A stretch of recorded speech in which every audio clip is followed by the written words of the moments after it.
पलाश के फूल। दूरदर्शन पर यह सीरियल आती थी दोपहर को, पलाश के फूल। बहुत ही सुंदर ये जो है सीरियल थी, इसकी कहानी बहुत अच्छी थी। और इसका जो टाइटल सॉन्ग था, जब जब मेरे घर आना तुम, फूल पलाश के ले आना तुम। यह वीडियो मैंने पहले डाला था और आप सबने उसे बहुत पसंद किया और साथ ही आपने इसकी जो है कहानी भी सुनने की ख्वाहिश जाहिर की थी। तो आज वही कहानी मैं आपके लिए लेकर आई हूँ। इस कहानी की लेखिका है सूर्यबाला। पलाश के फूल। जब जब मेरे घर आना तुम, फूल पलाश के ले आना तुम। जब जब याद मेरी आए तो फूल पलाश के ले आना तुम। ख्वाबों से निकल के हकीकत हो जाना तुम। मेरी बाहों में आकर सो जाना तुम। अपनी खुशबू से घर को महकाना तुम। फूल पलाश के ले आना तुम। दुनिया के नज़ारे स्वीकार नहीं, अपनी मुस्कुराहटों से मुझे बहलाना तुम। सुर्ख हो जाए जब ज़िंदगी की फ़िज़ा, फूल पलाश के ले आना तुम। मौसम बसंत का जब भी आएगा, अपने आंगन में खुशबू लाएगा। जब भी हो जाए उदास मन मेरा, मीठी बातों को होठों पे रख लाना तुम। फूल पलाश के ले आना तुम। दिल से दिल के मिलने तक, लबों पर बात आने तक, साथ मेरे रह जाना तुम। खुशियों से दामन भर जाना तुम। फूल पलाश के ले आना तुम। मेरे सपनों को तोड़कर ना जाना तुम। अपने अटूट रिश्ते का विश्वास मेरे बेताब दिल को दे जाना तुम। फूल पलाश के यूं ही हर बार ले आना तुम। फूल पलाश के यूं ही हर बार ले आना तुम। फ्रेंड्स, आइए आपको वह कहानी सुनाती हूँ जिसके नायक हैं अनूप और नायिका है वृंदा। तो चलिए कहानी शुरू करते हैं। हाँ, लाल पलाश के फूल नहीं ला सकूँगा। रूप रंग से लेकर कद तक ज़रूरत से ज़्यादा सामान्य। एक सादी सी साड़ी, नहीं तो सलवार या चूड़ीदार। यह भी भला किसी कहानी की नायिका हो सकती है, वह भी पलाश के फूल वाली कहानी की। लेकिन यह सच है कि मैं उसके सौंदर्य से अभिभूत हुई थी। सादगी, समझ और स्थितियों के स्वीकार और समर्पण की उसकी अपनी गरिमा थी। बहुत गहरी थी वे भाव भरी शांत आँखें, लेकिन यह सौंदर्य विवाह के लिए उपयुक्त वधू के चुनाव करने वाले जौहरियों के रूप, रंग, कद काट वाले बाँटों पर कहाँ तुल पाता। पर उस समय यह अवश्य सोचा था, काश मैं खुद या मेरे कोई उतना बड़ा बेटा होता। हाँ, जो दृश्य मुझे कहानी के पलाश वन में खींच ले गया वह था उसका झुकी हुई आंखों, तानपुरे पर विहाग गाते चले जाना। शेष माहौल सारा बनारस की मेरी अपनी गली का है। गीत कुछ बंगला के, विशेषकर अपनी जीजी से सुने रविंद्र संगीत जो मुझे विशेष प्रिय है। यह थी लेखिका सूर्यबाला, इनकी अपनी भावनाएं। तो फ्रेंड्स, चलिए कहानी की शुरुआत करते हैं। इसी कहानी पर आधारित टीवी सीरियल दूरदर्शन पर जो टीवी सीरियल बना था पलाश के फूल, वह इसी कहानी पर आधारित है। तो कहानी सुनने से आपको टीवी सीरियल जिसने भी देखा होगा कुछ कुछ याद आ जाएगा, और जिसने नहीं भी देखा है उसे शायद कहानी बहुत अच्छी लगेगी, पसंद आएगी। और हाँ, आपसे एक सवाल है कि इस कहानी का कौन सा पात्र आपको अच्छा लगा, ये आप कमेंट में ज़रूर बताइएगा।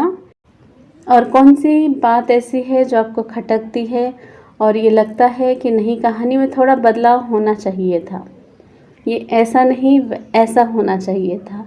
तो आप अपनी राय कमेंट में आप ज़रूर दीजिएगा। तो चलिए कहानी को स्टार्ट करते हैं और विलम्ब नहीं करते हैं। मुझे पता है आप कहानी के लिए कई दिनों से, कई सालों से आप इंतज़ार कर रहे हैं। तो लीजिए फ्रेंड्स, आपके लिए मैं लेकर आई हूँ यह कहानी। हाँ, लाल पलाश के फूल नहीं ला सकूंगा। चौक की तरफ जाने वाली भीड़ भरी पक्की सड़क से गुजर रहे हैं। औघड़नाथ के नुक्कड़ से बाएं मुड़ जाइए, गली में 5वां मकान मेरा है। उसकी मुंडेर पर आज 12 साल बाद खड़ा हूँ। 2.5-3 फरलांग तक सीधी चली गई गली के दोनों सिरों को देखता समूचा दर्शन कर रहा हूँ।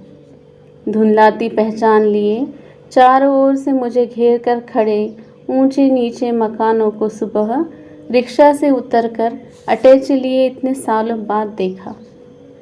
कुछ अजीब सा संकोच और उत्तेजना से धड़कता हृदय।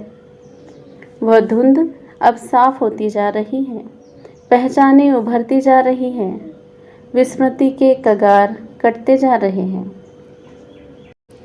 वह सामने वाला लाल हरी मुंडेरों वाला पुख्ता ईंटों का मकान, रंग रोगन से चमकते दरवाजे, खिड़कियों के पल्ले, अलगनी पर सूखती रंग बिरंगी छींटों वाली साड़ियाँ और लाल अंगोछे। आंगन के पीछे वाली अंधेरी कोठरी जिसमें द्वारिका साव चांदी गलाया करते थे। मेहराबदार खंभों और मोटे छड़ों वाली खिड़कियों वाला राम सहाय वकील BA LLB का मकान। साइन बोर्ड का एक सिरा बरसात में डोरी गल जाने से एक ओर को झूल सा गया है। फिर चूने बजरी और पुरानी ईंटों की चिनाई से खड़ी की गई स्काउट मास्टर राम लखन की कोठरी। इसके बाद 1-2 हवेलियां और अचानक मकान के नाम पर मलबे के ढेर पर खड़ी 2 पूरी और एक आधी ढही कोठरियों को देखकर दृष्टि ठहर जाती है। धंसती सी छत और चिटकती पत्थर की पट्टियों के बीच से अतीत का कोई टुकड़ा एकदम सामने आकर चिटकने लगता है। दृष्टि बलात् पानी खाए सड़े किवाड़ों को खटखटाने लगती है। फिर जैसे कोई उत्तर न पा टूटी ईंटों और मलबों में उगाई घास के ढेर पर दीमक लगी खोखली धरनी और पत्थर की पट्टियों के बीच बंजारों सी विचरना चाहती है कि उसे चाबुक लगाकर बाग मोड़ लेता हूँ। बस अब आगे बिना वजह गौंड को मुख्य क्यों बनाया जाए।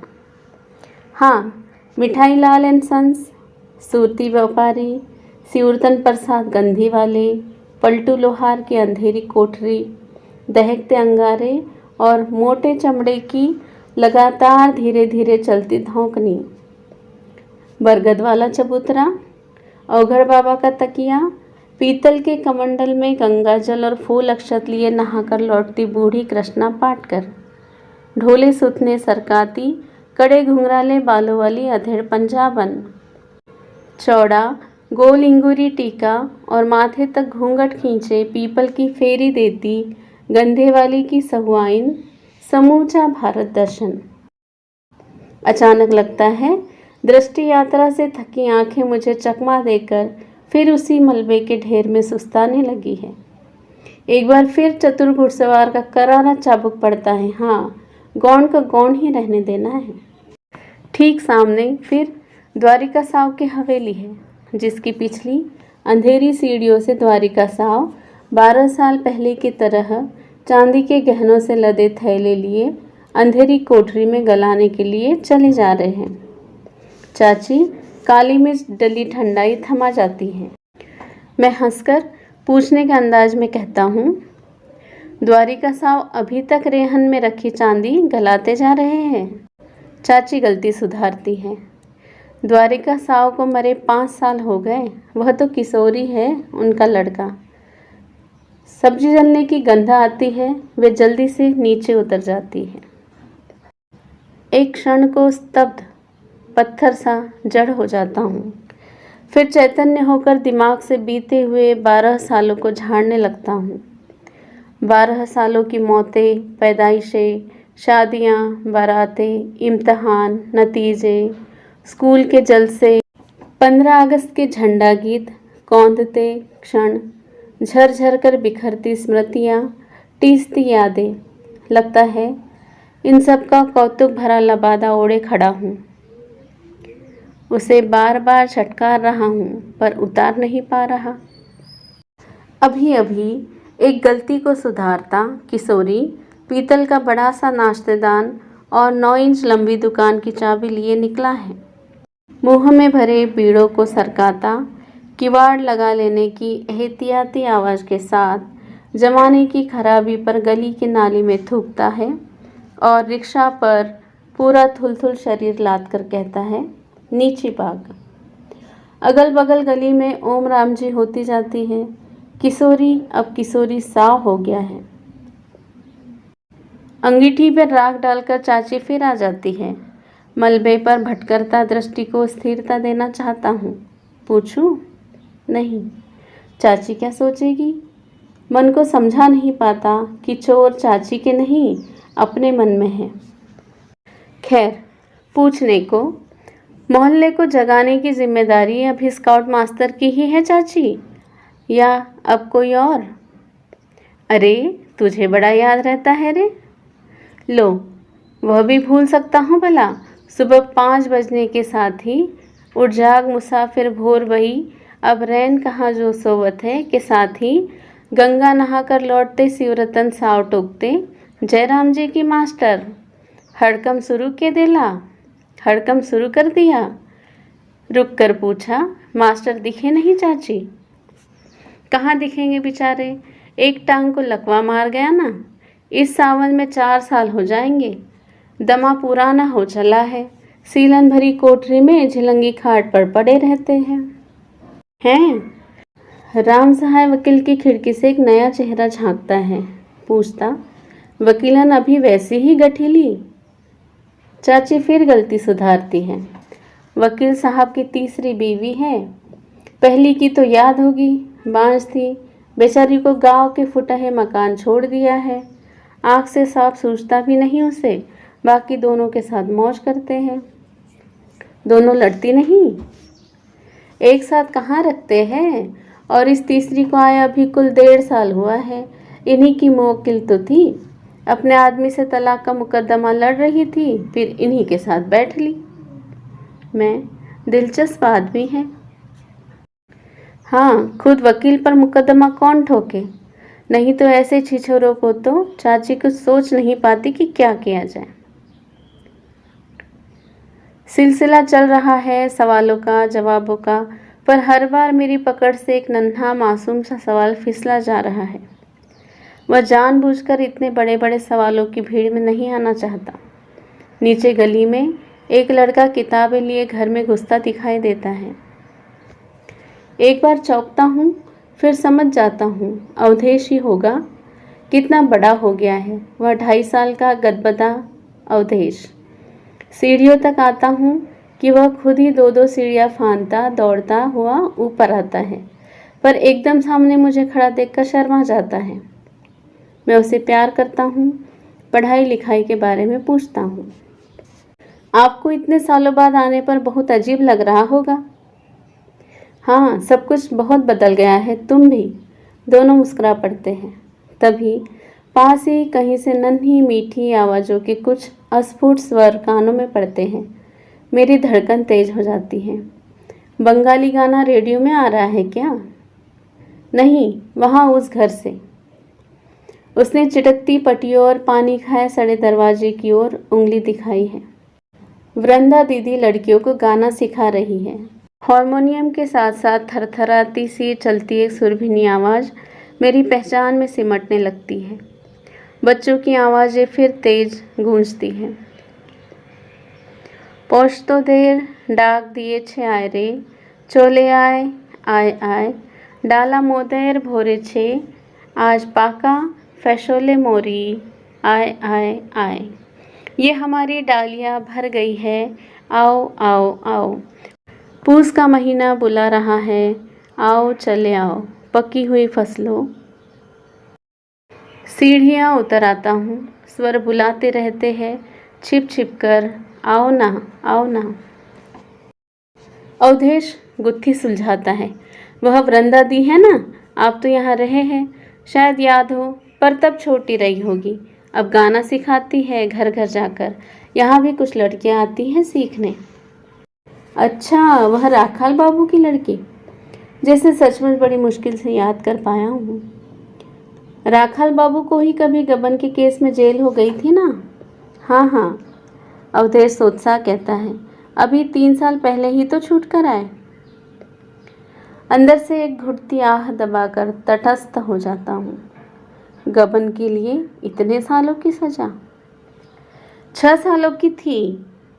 एक बार जेल से भागने की कोशिश की थी। उनकी बीवी बीमार थी, उसी कारण सजा की मियाद और बढ़ा दी गई। अवधेश बड़े उत्साह से बताता जा रहा था। 12 साल पुराने कौतुक भरे लबादे का यादों वाला भाग फड़फड़ाया। 3-3 जीपें आकर रुकी थी। पूरी गली में पुलिस ही पुलिस। राखाल बाबू का मकान घेर लिया था। हतप्रभ राखाल पूरी वीरान गली को देखते रहे। कोई नहीं था जो जमानत तो क्या, इस सरेआम हो रहे हादसे पर कुछ कहता या पूछता ही। शिवरतन साव, द्वारिका साव, दाल वाले सब अपनी अपनी पिछली अंधेरी कोठरियों में माल छिपाने में परेशान थे। राखाल निहत्थे खड़े, पहले अंग्रेजी में फिर टूटी फूटी हिंदी में अटक अटक कर समझाते जा रहे थे। कभी दरोगा जी को, कभी पास खड़े कांस्टेबलों को, जो उत्तर में एक दूसरे और दरोगा जी की ओर देखकर बेफिक्री से मुस्कुराते जा रहे थे। न्याय की दुहाई देते देते अकेले खड़े राखाल का गला रूंध गया था और ज़्यादा उस समय समझ में नहीं आया था। एकाएक किसी तरह हिम्मत बांधते मास्टर राम लखन कोठरी से निकले थे। ईमानदारी पर ही वारंट काटा दरोगा जी। अरे चोर उचक्कों की कहाँ कमी है। खिड़कियों के पल्लों से झांकते कलेजे मुंह को आ गए। इनकी ईमानदारी का कोई सबूत है क्या स्काउट मास्टर? सबूत क्या, सारी दुनिया जानती है। दुनिया तो इस समय कुंडे चढ़ा चढ़ा कर घरों में बंद हो गई है और हमारे पास पक्का सबूत है। चाहे झूठा ही क्यों न हो, इस झूठ सच के लफड़े में ना पड़ो मास्टर, नहीं तो गेहूं के साथ घुन भी पिसेगा। जाओ लड़कों को कवायद सिखाओ। दरोगा जी ने पान की गिलोरियां थूक दी और कांस्टेबलों ने राखाल के हाथों में हथकड़ियां डाल दी थी। चबूतरे से उतरने से पहले हथकड़ी पड़े हाथों को आगे बढ़ाते हुए राखाल बाबू ने बुत बनी खड़ी नन्ही वृंदा का माथा सहलाया। फिर झुककर अपने गाल उसके आंसू से भीगे होठों के पास करते बोले, आज तुझे तेरा बाबा उठा नहीं पाएगा खुकी। एक मिट्टी देना गाल पर। खुकू तू गीत गाएगी ना, तेरा बाबा सिकंजों के पार से सुन लेगा। राखाल जीप में बैठ गए थे। मास्टर वृंदा को गोद में उठाए सुनसान चबूतरे पर खड़े थे। अंदर से एक हृदय विदारक चीख आई थी, राखाल की पत्नी की। गली में दमघोटू सन्नाटा वैसा ही टंगा रहा। रंगे पुते मकानों के झरोखों से उत्तेजना और उत्सुकता से सांस रोके चेहरे झांकते रहे। धीरे धीरे लोग अपने अपने चबूतरों पर इकट्ठे होने लगे। दुश्मनाई में फंस गया बेचारा बंगाली, पर यह जोखम कौन ले? यही तो बात है, यह जोखम कौन ले? देवी सिंह ने दोहराया था। 150 की बात होती तो मैं ही देख लेता, पर 10,000 लिया तो खैर नहीं ही था। सुना किसी घूसखोर के खिलाफ शिकायत की थी, पूरा महकमा ही उसके खिलाफ था। सच्चाई और ईमानदारी की अकड़ भी तो दिखाया करता था। अब तोड़ी है जेहल में सच्चाई का रोटी। किशोरी अखाड़े से लौटकर धूल झाड़ता बोला था। चुप्पे, द्वारिका साव ने टपटा। अंदर चाचा भी चाची को बता रहे थे, सच्चा और नेक था, कभी एक पैसा हराम या घूस का नहीं लिया। साहब तक खिलाफ थे उसके। मुझे यह सब नहीं मालूम था। मुझे तो राखाल बाबू इसीलिए अच्छे लगते थे क्योंकि वे वृंदा के पिता थे। वृंदा को खुकी कहकर बाहों में लेकर उछालते थे। बंगला की जाने कौन कौन सी कविताएं कह कहकर उसे चिढ़ाते थे और वृंदा काली घनी बरौनियों को झपकाती, गालों पर तर्जनी रखे रूठ जाती। बोलबो ना बाबा, तुम्हार शांगे कैथा बोलबो ना। जाओ, नहीं बोलूँगी, तुमसे बात नहीं करूँगी बाबा। तब राखाल बाबू ओई खुकी माँ कहकर उसे मनाते थे।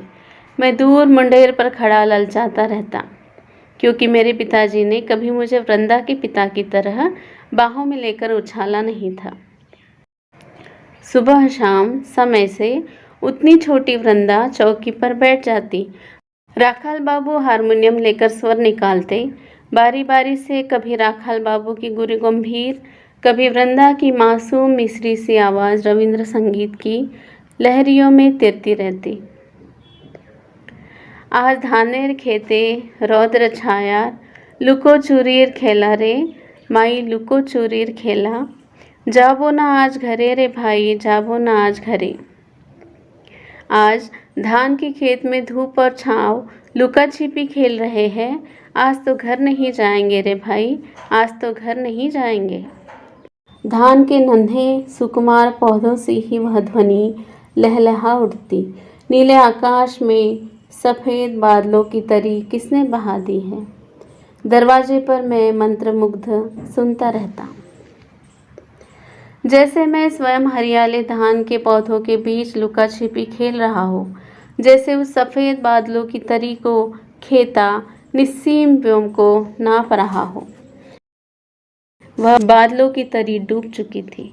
लहलहाते धान के खेतों पर पाला मार गया था। फिर कभी वह ध्वनि नहीं गूंजी जो मेरे लिए किसी भी वाद्य, किसी भी मधुरतम आवाज़ से बढ़कर थी। निस्तेज सी वृंदा स्कूल जाती और आती, इसके सिवा कभी उसे गाते हंसते खेलते नहीं देखा। पूछने पर एक आध शब्द बोलती और साल के अंत में पुरानी किताबें मांगने आती। मैंने जब से जाना था कि मेरी किताबें दूसरे साल वृंदा पढ़ेगी, खूब संभाल संभाल के रखता और साल के अंत में उन पर कवर चढ़ाकर कई कई जगह वृंदा लिख देता। बाल मन के किसी कोने में रहता वृंदा को पुरानी किताबें पढ़ने का दुख ना हो। किताबें ले जाते हुए वह कृतज्ञ भाव से अपने होठों को स्पंदित करती, धीमे से मुस्कुरा पड़ती, एक बेहद करुण मुस्कान।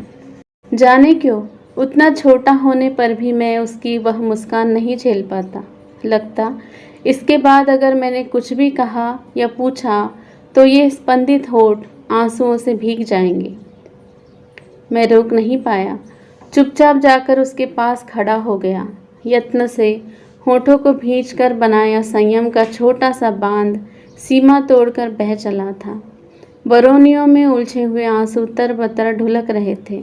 मैं उसे समझा रहा था कि तुम्हारे बाबा आ जाएंगे, और वह कह रही थी, नहीं, हमारे पास पैसे नहीं है ना, कोई हमें देगा भी नहीं।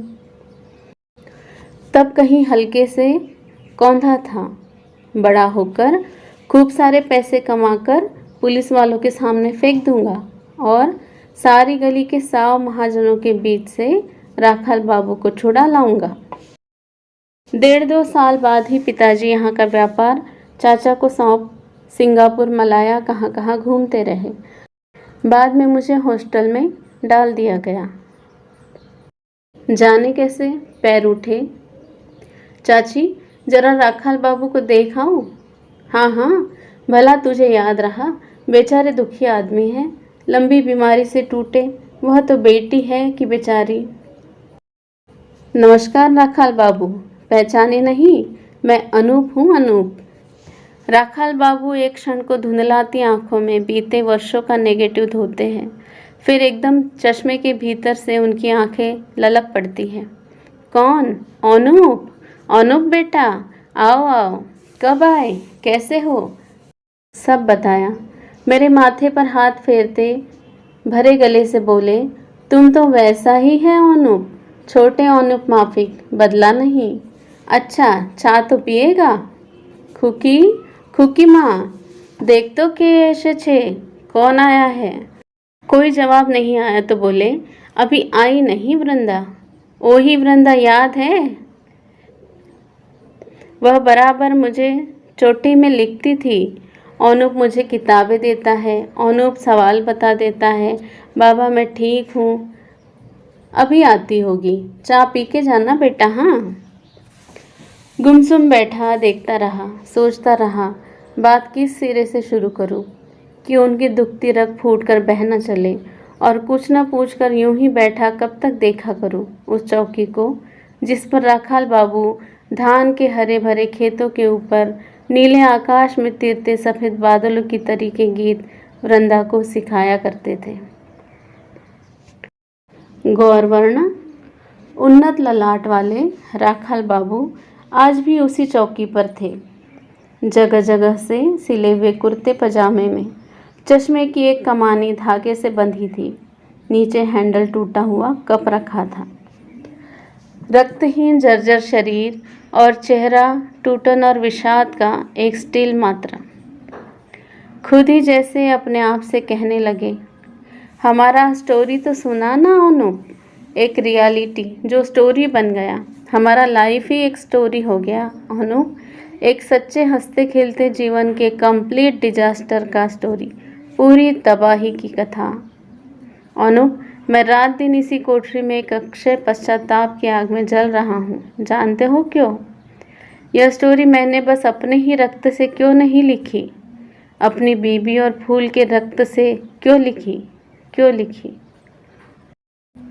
आवेश से कांपते उनको मैंने पकड़ लिया था। वे मेरे कंधे पर सिर रखकर फपक पड़े थे। काश मैं सच न बोलता, घूस लेता, चोरी करता। बाबा की हो लो? बाबा क्या हुआ? बाहर से आती पदचापों के साथ एक मृदु स्निग्ध स्वर। खुकी खुकी देख तो, अनूप ऐशेज। अरे वो ही छोटा अनूप। मैंने निपटा नाड़ी की तरह हाथ जोड़ दिए थे। अनूप?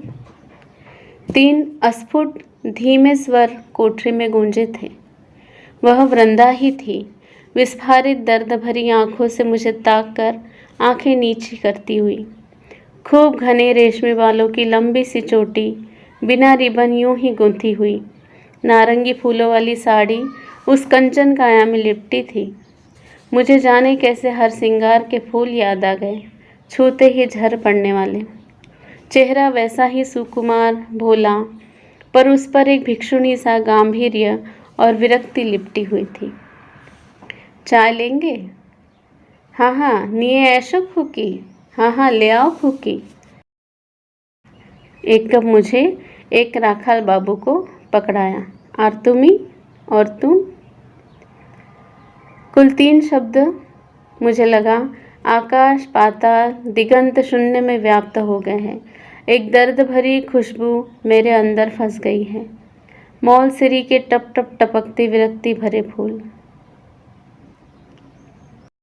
प्याले उठाती उसकी बेहद दुबली कुई की पंखुरियों सी हथेलियों उंगलियों को देखता रहा। बचपन के निश्चल अबोध स्पर्श याद आए। उससे कभी कुछ कहा सुना नहीं था, पर अंदर अंदर महसूस करता उसका सारा दायित्व मुझ पर है। कभी वार्षिक परीक्षा के लिए रबर पेंसिल सारा सामान है कि नहीं पूछता, कभी पेंसिल कटर धीमे से पकड़ा देता। सहानुभूति से भरा यह अनुराग शायद उसे भी बांधता था। बिना प्रदर्शित किए ही उसकी कृतज्ञता मेरी सहानुभूति को मिल जाती। आंखों ही आंखों में उसने मुझे अपने दुख सुख का भागीदार बना लिया था। कैसी हो वृंदा? वही शांत लंबी बरौनियाँ धीमे धीमे उठी, लम्हे भर को मुझ पर टिकी, फिर गिर गई, जैसे पूछ कर लौटी हो। यह इतना सतही प्रश्न क्या मैं ही पूछ रहा हूँ? फिर शांत भाव से बोली, अच्छी, तुम कहाँ हो? अभी 1 हफ्ते पहले कनाडा से लौटा हूँ। पिताजी ने कहा पहले चाचा के पैर छू आओ, कल ही जाना भी है, एक ज़रूरी इंटरव्यू है। वेरी गुड, बहुत अच्छा, सुखी हो बेटा। कोठरी के बाहर कुंडा खटका के माँ वृंदा दीदी को बुला रही है। एक छोटी लड़की थी। वृंदा ने पूछा, शेफाली के यहाँ जाओ बाबा? हाँ जा खुकी। वह नमस्ते कर चली गई, उसी तरह उठी हुई पलकें संभाल कर गिराती हुई। कहाँ गई है वृंदा? इसकी सहेली शेफाली की शादी है, मेकअप के लिए बुलाया है। सारे मोहल्ले में जान पहचान सब जगह वृंदा ही जाती है वधू को सजाने। उनकी आंखों में एक नमी तैरती है। अनुप, इस बुढ़े पर एक उपकार करेगा? मेरी वृंदा के लिए भी एक वर ढूंढ सकेगा? उसके माथे से एक सजा याफ्ता कैदी की बेटी होने का कलंक मिट सकेगा? समझाना अनुप कि मैं जेल क्यों गया था, शायद कोई समझ ही जाए। मेरा यज्ञ विफल हो गया, पर मेरी खूकी अभी भी आहुति देती जा रही है। लौट आया, लेकिन खाते पीते चाची से बतियाते वे पतली मृणाल बाह मुझे अवसाद की अतल गहराई में डुबोती जा रही थी। एक के बाद एक कितनी ही वधुओं के माथे पर चंदन के घोल से नन्ही बिंदियां लगाती, सुहाग का टीका धरती, जूड़े में वेणी सजाकर पारदर्शी लाल रेशमिया गुंठन संवारती विरक्त सन्यासिनी की सुकुमार लंबी गलियां। अचानक यौवन नहीं, हठीलापन, बचपन हुंकार उठता है। वह चंदन के घोल, कुमकुम वेणी और रेशमी दुपट्टे से उस सन्यासिनी को सजाने लगता है। उस झीने पारदर्शक अवगुंठन में मेरा यौवन झांकने लगता है। देखता है पतले गुलाबी होंठ शाप मुक्त हो मुस्कुरा रहे हैं, चीर अनुरागमयी चुंबकीय मुस्कान, और वे उलझे आंसुओं वाली घनी बरौनियां मुक्त हो नीले आकाश में बादलों की तरी उतार लाई है। मैं अपने आप को बोल्ड बनाने लगा। हाँ, मैं आकाश का यह स्वप्न धरती पर उतार सकता हूँ। मनोबल चाहिए बस। कनाडा से उच्च शिक्षा प्राप्त कर लौटा हुआ मैं भी रूढ़ियों की गलित मानसिकता में दबा रहा तो कर चुका शाप मुक्त उन होठों को। नहीं, उठाना होगा एक ठोस कदम। बाहरी दरवाजे का कुंडा खटका। वही होंगे? चाची हुलसती हुई बोली, तुम्हें 2 दिन पहले ही आया देखकर कितने खुश होंगे। आने की खबर सुनकर पूरे शहर में शोर कराए थे। दरवाज़ा मैंने ही खोला। चाचा के पैरों पर झुका तो भौचक्क कर देखते रह गए, फिर एकदम से मुझे खींचकर चिपटा लिया। कितनी देर चिपटाए रहे। अनूप, मेरा अनूप, सपना देख रहा हूँ क्या रे? और फिर जो अनूप की आवभगत शुरू हुई तो लस्सी समोसे नहीं, औधे सुन, राम भंडार की केसरिया बर्फी और लौटते समय बंगाली की दुकान से रसगुल्ले। फिर चाची को सुनाकर बोले, सिंघल मिले थे। मैंने कहा, अनूप लौट आया डिग्री लेकर? तो लजा गए थे। जब जा रहा था कनाडा, मैंने गदगद भाव से सबको खबर सुनाई थी।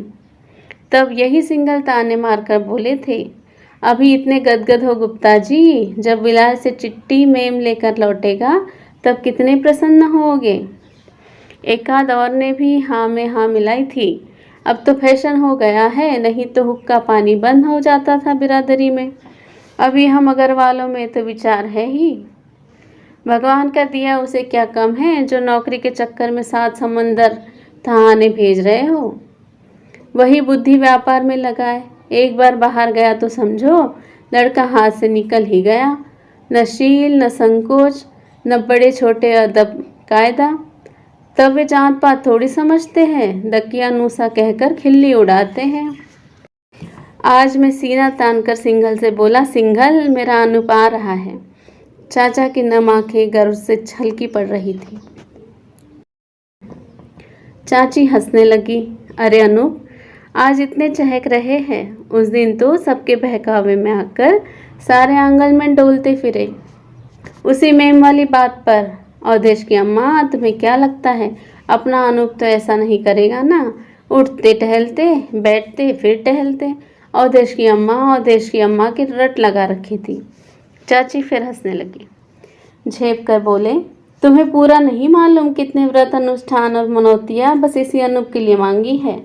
बस इसी प्रार्थना से कि हमारी इज्जत मर्यादा पर आँच न आए। सो भगवान ने सुन ली। अब देखना किस शान से सारी बिरादरी ने उतूंगा। देखना कैसे कुल गोत्र कुटुंब और संस्कार वाली बहू लाता हूँ। बंगाली रसगुल्ले का टुकड़ा मेरे गले में अटका था। मैंने पानी के साथ किसी तरह से उसे निगला और सिर झुकाए मूर्तिवत बैठा रहा। अनूप, बरसात की रात है, नीचे बरामदे में ही सो। रात को बूंदाबांदी हुई तो बिस्तर लेकर भागना पड़ेगा, चाची कह रही थी। पर अवधेश जिद करके मेरा अपना बिस्तर छत पर ही ले आया। बिस्तर पर पड़े पड़े थोड़ी देर विदेश वृत्तांत सुनता रहा, फिर सो गया। चुपचाप आकर मुंडेर पर कोहनी टेक खड़ा हो गया हूँ। दृष्टि फिर वही पूरी गली में बिछती जा रही है।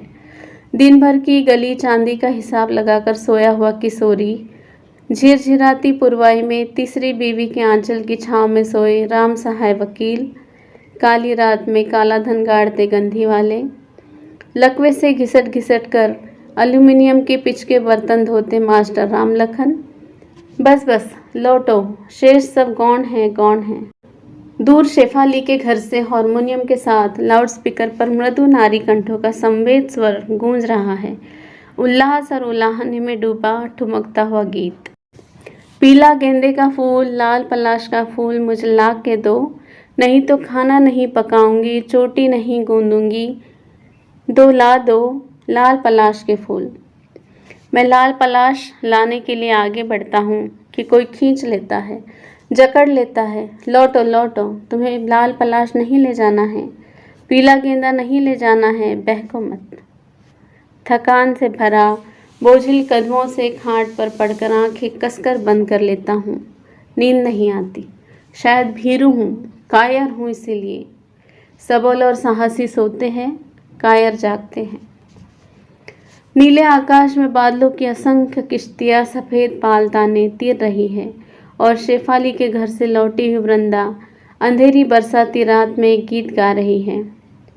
ए कोरे छो भालो, निठुर रे, यही अच्छा किया, निष्ठुर तुमने यह अच्छा ही किया। मैं मुंदी आंखों निश्चेष्ट पड़ा हूँ, सुबह मुझे चले जाना है। आखिरी खत। पलाश के फूल। मैं आज भी उन पलाश के फूलों को महसूस कर सकती हूँ। उनकी सुगंध मेरी रूह में कहीं जाके बस गई है। वो सुबह का मौसम, मेरा फूलों को चुनना और तुम्हारा मुझे छुप छुप के देखना, पहले प्यार की याद दिला गया। हम दोनों ऐसे ही मिलते, तुम छुप छुप के मुझे देखते और मैं हर फूल की डाली से फूल तोड़ने के बहाने तुम्हें चुपके से देख लेती। एक एक फूल को आराम से चुनती ताकि हमारा ये देखने का सिलसिला कभी ख़त्म ही ना हो। उस मिलन में निस्वार्थ प्रेम झलकता था। हम नादान, दुनिया से बेखबर उस प्यार की अनुभूति को महसूस कर रहे थे। वक्त रोज़ आता, हम रोज़ यूं ही मिलते, मानो पलाश के फूलों की कोई बाहर से आ गई हो हमारे जीवन में। वक्त गुजरा, हम बड़े हो गए, पर हमारा वो प्यार वहीं थम के रह गया और हम कहीं खो गए। हम तुम खामोश रहे उन बेजान मूरत की तरह, जिसे देखकर सबको लगता है कि ना जाने इसके अंदर कितने राज हैं। शायद ये अभी बोल पड़ेगी, पर वो कभी भी कुछ नहीं बोलती। हम दोनों भी उसी मूरत की तरह एक दूसरे को देखते रहे, ना तुम कुछ कह सके ना मैं। आज कई वर्ष बीत गए हैं। पलाश की डालियों पर आज भी फूल उतने ही सिंदूरी उगते हैं जितनी किसी विवाहित औरत की मांग का रंग। पर तुम ये सिंदूर मेरी मांग में सजा ना सके। आज भी तुम मुझे वही छत पे खड़े नज़र आते हो और मैं खुद को फूल चुने देखती हूँ। तुम्हारी याद में मैंने कई अनगिनत फूल सजा रखे हैं अपनी बगिया में। जब भी खुद को तन्हा पाती हूँ, उन संग बातें कर लेती हूँ। तुम कैसे हो, कहाँ हो, किस हाल में हो, ये पूछती रहती हूँ। जब कभी भी तुम ये मेरा लेख पढ़ो तो इसमें जो फूल मैं तुम्हारे लिए भेज रही हूँ उसे महसूस ज़रूर करना, क्योंकि तुम संग जीवन जीने के सपने इन फूलों ने ही मेरे भीतर संजोए थे, जो इस जन्म में पूरे नहीं हुए। तुम्हारा साथ इन फूलों में बसा है मेरे पास, जिसे रोज़ जीती हूँ तुम्हारे साथ। ये फूल सिर्फ तुम्हारे लिए। तो फ्रेंड्स, ये थी कहानी पलाश के फूल, लेखिका सूर्यबाला। बहुत बहुत धन्यवाद। आपने हमारी जो पलाश के फूल वाली जो कविता है उसे बहुत पसंद की। उसी तरह मुझे लगता है कि आपको ये कहानी भी बहुत पसंद आएगी। अगर आपको कहानी पसंद आए तो एक लाइक ज़रूर कर दीजिएगा और कमेंट करके हमें ज़रूर बताइएगा कि इस कहानी का कौन सा भाग आपको सबसे अच्छा लगा, कौन सा पात्र आपको सबसे अच्छा लगा। कौन सी चीज़ ऐसी है जो आपके दिल को छू गई। तो फ्रेंड्स, मिलते हैं, तब तक के लिए आप स्वस्थ रहिए, खुश रहिए। नमस्कार।